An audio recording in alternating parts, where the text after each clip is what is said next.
Welcome to Guide Guru. We hope this video helps. You'll start by confirming system compatibility and storage. This prevents mid-sync failures. Sign into the OneDrive app with your Microsoft account because authentication links cloud permissions to your desktop. Once signed in, choose whether to sync everything or pick folders. This choice controls bandwidth and disk usage. Make sure OneDrive is up to date so you get the latest stability fixes. After authentication, the app creates a OneDrive folder. That folder is the local mirror of your cloud files.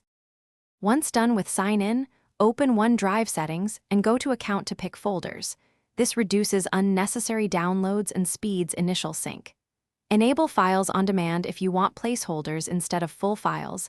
This saves disk space, but keeps metadata accessible.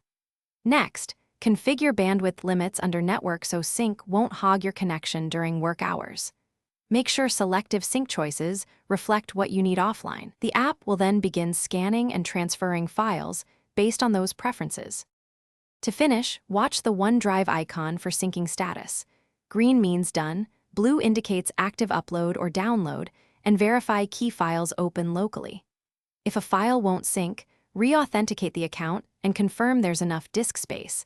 Sometimes pausing and resuming sync clears stuck transfers. If issues persist, run the OneDrive diagnostics or check the event log to identify permission or file path problems. Remember, consistent naming and avoiding unsupported characters prevents many sync. Thanks for watching. Consider subscribing if we helped you today.